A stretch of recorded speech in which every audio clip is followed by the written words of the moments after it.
bahwa masing-masing tersangka tersebut telah melakukan berbagai penyimpangan yang merupakan perbuatan melawan hukum dan tata kelola minyak yang mengakibatkan kerugian negara maupun kerugian perekonomian negara. Untuk itu, saya akan menyampaikan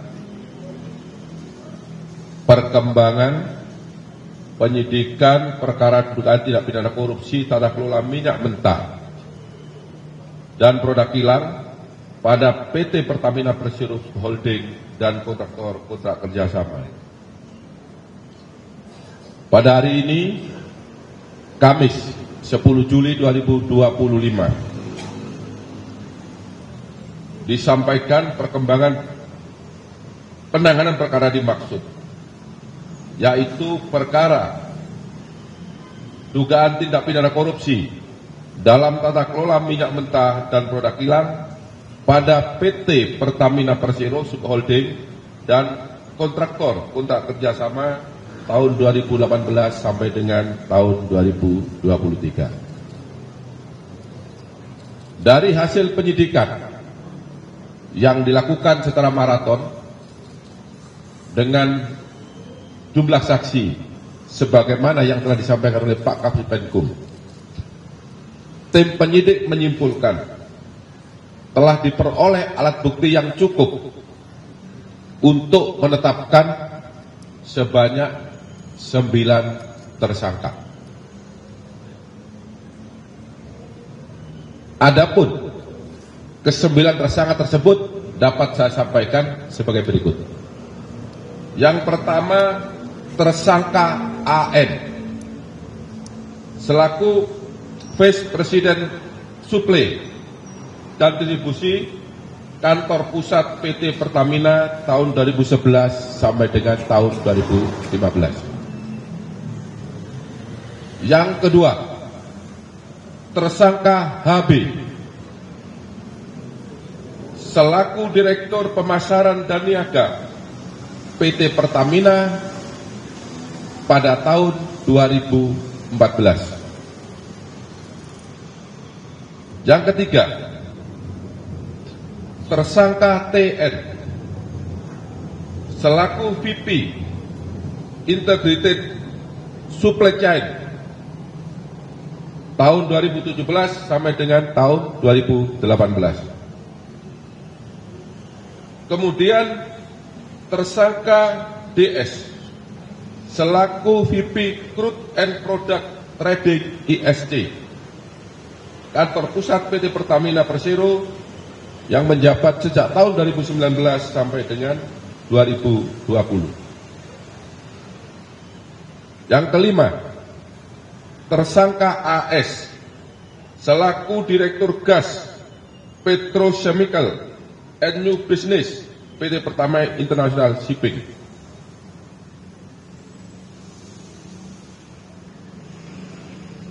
Kemudian yang keenam, tersangka HW selaku mantan SVP Integrated Supply Chain tahun 2018 sampai dengan tahun 2020.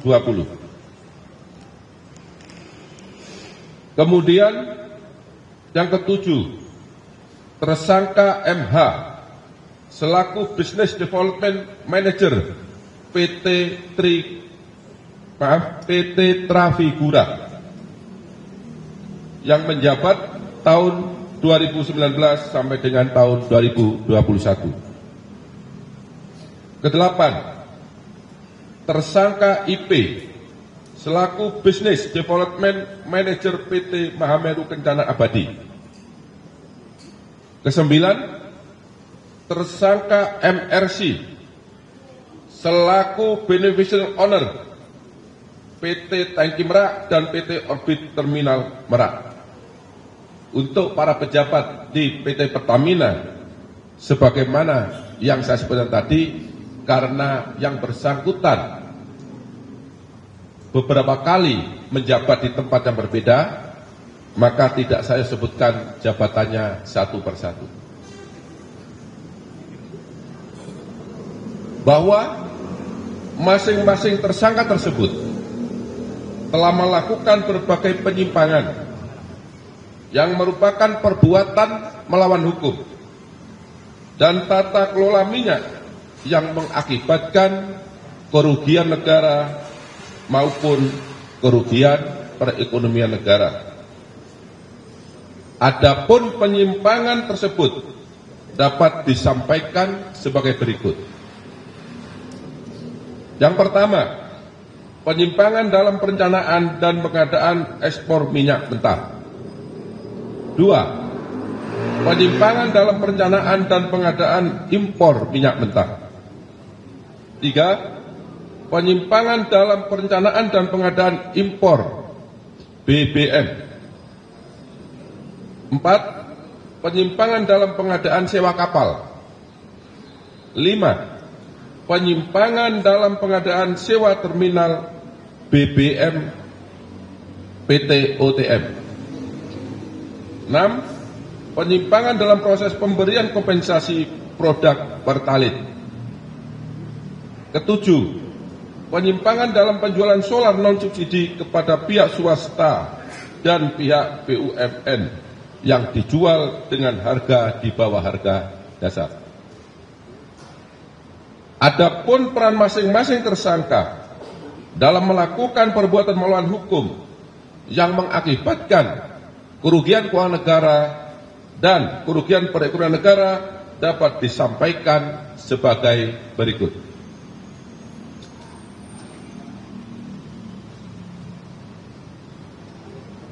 Tersangka AN memiliki beberapa peran, yaitu melakukan proses penyewaan OTM secara melawan hukum dengan menghilangkan hak kepemilikan Pertamina dan harga yang tinggi di dalam kontrak pengadaan. Bersama dengan tersangka HB melakukan proses penunjukan langsung kerjasama sewa TBBM Merak secara melawan hukum. Melakukan negosiasi harga sewa dengan mengakomodir nilai sewa yang mahal, yaitu sebesar 6,5 USD per kiloliter dengan menghilangkan skema pemilikan aset PT OTM. Selanjutnya, melakukan proses penjualan solar di bawah harga dasar secara melawan hukum kepada pihak BUMN dan pihak swasta. Dan yang terakhir, yang bersangkutan berperan dalam penyusunan formula kompensasi yang tinggi untuk produk Pertalite secara melawan hukum. Tersangka HB bersama dengan tersangka AN mengakomodir penawaran dan melakukan proses penunjukan langsung kerjasama TBBM Merak secara melawan hukum yang seharusnya dilakukan dengan cara pelelangan. Kemudian melakukan proses penyewaan OTM secara melawan hukum dengan menghilangkan hak kepemilikan Pertamina atas objek sewa terminal BBM Merak dan harga yang tinggi dalam kontrak atau perjanjian. 3. Tersangka TN melakukan dan menyetujui pengadaan impor minyak mentah dengan mengundang demut atau supplier yang tidak memenuhi syarat sebagai peserta lelang, karena yang bersangkutan dikenakan sanksi karena tidak mengembalikan kelebihan bayar. Kemudian menyetujui demut atau supplier tersebut sebagai pemenang lelang, meskipun praktek pelaksanaan pengadaan tidak sesuai dengan prinsip dan etika pengadaan, yaitu volume basit yang dicantumkan dalam lelang impor minyak mentah dan perlakuan istimewa kepada supplier tersebut. Untuk tersangka DS bersama dengan tersangka SDS dan tersangka JF melakukan ekspor penjualan minyak mentah bagian negara dan anak perusahaan hulu minyak Pertamina tahun 2021 dengan alasan terjadi ekses terhadap MMKBN dan anak perusahaan hulu Pertamina tersebut. Padahal yang seharusnya minyak mentah tersebut masih dapat diserap oleh kilang dan tidak ekses, yang seharusnya dipergunakan untuk memenuhi kebutuhan minyak mentah dalam negeri. Kemudian di waktu yang sama, DS bersama dengan tersangka SDS dan tersangka YF melakukan impor minyak mentah dengan jenis yang sama dari luar negeri dengan harga yang lebih mahal. Maksudnya minyak mentah yang kualitas sama dengan harga minyak mentah di dalam negeri, tetapi harga impor ini, minyak mentah yang diimpor dengan kualitas yang sama ini harganya lebih tinggi. Untuk tersangka AS bersama-sama dengan tersangka SDS dan tersangka DW bersepakat menambah dan menaikkan nilai sewa kapal sebesar 13% dari nilai sewa kapal Olympic Luna dari Afrika ke Indonesia dengan maksud agar harga pengadaan sewa kapal bisa di-up menjadi 5 juta US$ Amerika yang seharusnya berdasarkan harga publikasi atau harga HPS hanya sebesar 3.765.712 US$ Amerika. Selanjutnya AS bersama-sama dengan tersangka DW dan tersangka AP mengkoordinasikan agar kapal Suezmax milik PT Jenggala Maritim Nusantara dimenangkan dalam proses pengadaan tender time charter di PT Pertamina International Shipping dengan cara mencantumkan syarat yang hanya bisa dipenuhi oleh kapal Suezmax milik PT Jenggala Maritim Nusantara. Kemudian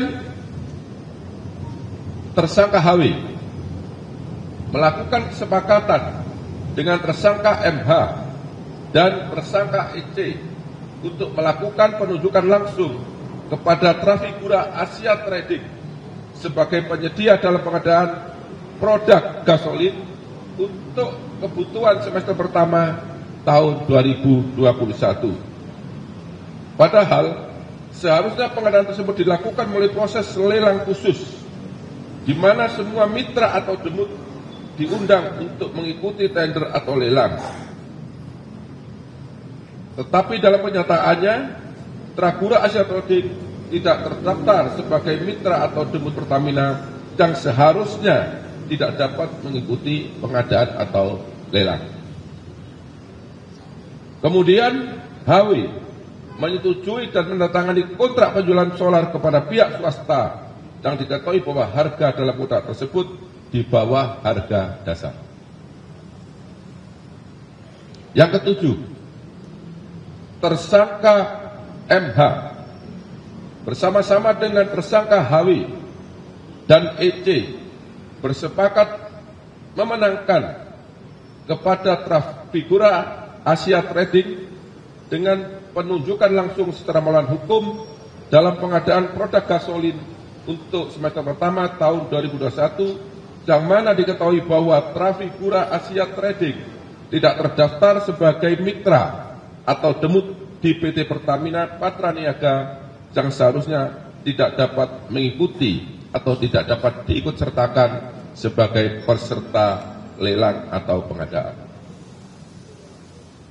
Kedelapan, tersangka IP bersama-sama dengan tersangka AP dengan sepengetahuan tersangka AS melakukan pengangkutan minyak mentah S-Krafos secara koloding menggunakan kapal Olympic Luna dari Afrika ke Indonesia, sehingga pengadaan bisa dilakukan secara penunjukan langsung dan juga mengondisikan harga penawaran agar sesuai dengan markup harga yang sudah disepakati bersama antara tersangka AS, tersangka SDS, dan tersangka DW. sehingga dari selisih harga tersebut mengakibatkan kemahalan harga sebesar 15 aplikasi atau nilai HPS, dan tersangka Dewi mendapatkan keuntungan sebesar 3% dari nilai selisih tersebut. Kemudian yang terakhir, tersangka MRC melakukan perbuatan secara bersama-sama dengan tersangka HB, tersangka AN, dan tersangka GRJ secara melawan hukum untuk terminal BBM Tangki Merak dengan melakukan intervensi kebijakan tata kelola PT Pertamina berupa memasukkan rencana kerjasama penyewaan terminal BBM Merak yang pada saat itu PT Pertamina belum memerlukan tambahan penyimpanan stok BBM. Kemudian menghilangkan skema kepemilikan aset terminal BBM Merak dalam kontrak kerjasama serta menetapkan harga kontrak yang sangat tinggi. Para teman-teman wartawan yang saya hormati, ini tadi sebagian perbuatan material yang dilakukan oleh para tersangka, tetapi belum saya seluruhnya kita sampaikan di sini karena sangat banyaknya perbuatan-perbuatan yang dilakukan oleh para tersangka tersebut. Perbuatan para tersangka sebagaimana tersebut di atas bertentangan dengan 1. Undang-Undang Nomor 22 Tahun 2001 tentang minyak dan gas bumi. Yang kedua, Undang-Undang Nomor 30 Tahun 2007 tentang energi. Keempat, Undang-Undang Nomor 40 Tahun 2007 tentang persiaran terbatas. Kelima, Peraturan Pemerintah Nomor 36 Tahun 2004 sebagaimana diubah dengan Peraturan Pemerintah Nomor 30 Tahun 2009 tentang kegiatan usaha hilir minyak dan gas bumi.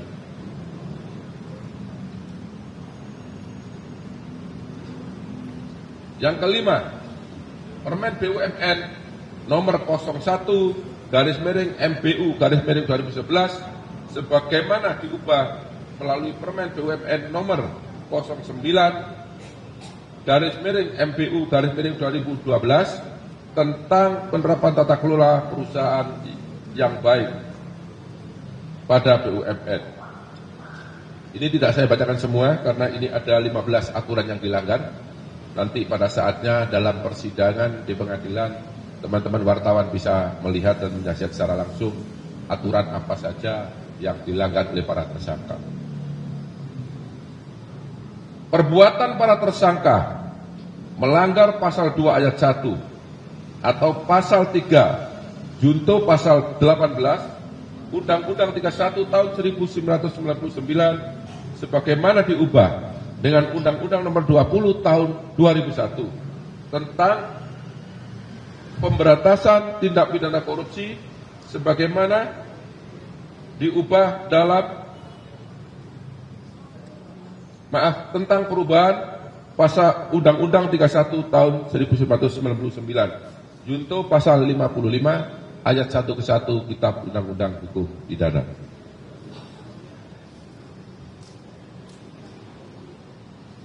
Selanjutnya, setelah dilakukan pemeriksaan kesehatan, para tersangka dinyatakan sehat baik jasmani maupun rohani, dan selanjutnya tim penyidik melakukan penahanan terhadap 9 tersangka tersebut untuk 20 hari ke depan. 8 tersangka tersebut untuk 20 hari ke depan terhitung mulai tanggal 10 Juli 2025 hari ini.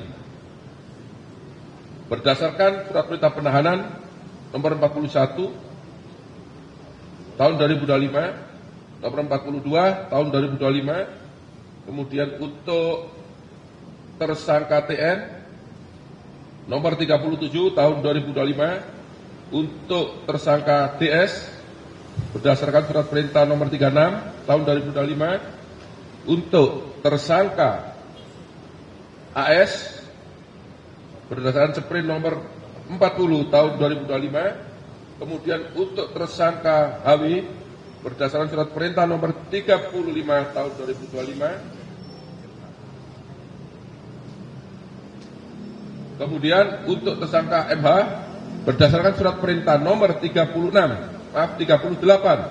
tahun 2025, dan yang terakhir untuk tersangka IP berdasarkan surat perintah nomor 39 tahun 2025.